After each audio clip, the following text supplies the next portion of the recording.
जय जगन्नाथ। नमस्कार श्रोता बंधु, आहन आजिर पत्रिकार स्वर को आपण मानकु स्वागत। पद्यर शीर्षक उत्कल प्रदेश सीए। भारत देश रे पूर्व भूखंडे सागर ज पाद धुए, सागर बुकुरे चुंबन परसी आम राज्य हसुथाए। सारा पृथ्वी रे गोटिए राइज ओडिशा प्रदेश सीए, जगन्नाथ धाम सीए। कोणार्क श्री मंदिर, राजराणी लिंगराज, मोराइज शोभामणि, आम रसगोला, आम पोड़ पिठा, विदेशी मन किणे, पहाड़ झरणा वन उपवन, जार देहे छंती पुरी, औषधि पादपे चंदनर बासे, मंत्रमुग्ध दिए करी, 30टी जिला हेउछंती गेल्हा, कोड़े धरिछि सीए।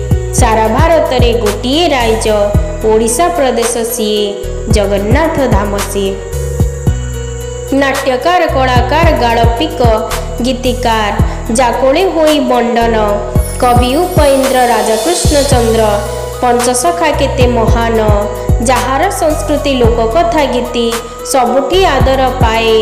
पाइक पुअर रणर हुंकारे शत्रु पराजय हुए, जार मिठा भाषा अटई सरसा हृदय को जिणी जाए।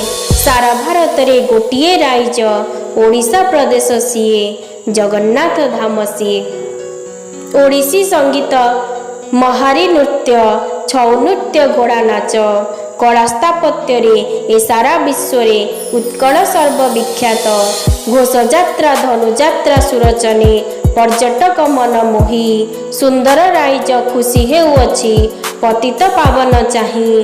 पखाड़ कंसार अपूर्व वासना सदा प्रेम ढाळु थाए। सारा भारत रे गोटिए राइज ओडिशा प्रदेश सीए, जगन्नाथ धाम सीए। नीलकंठ, गंगाधर, राधानाथ, वासुदेव, कौरी भाषा आंदोलन, मधुसूदन, गोपबंधु, फकीर मोहन, लड़िले देई पराण।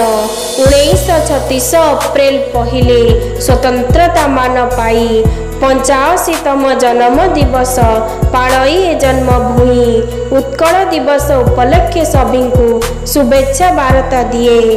सारा भारत रे गोटिए राइज ओडिशा प्रदेश सीए, जगन्नाथ धाम सीए।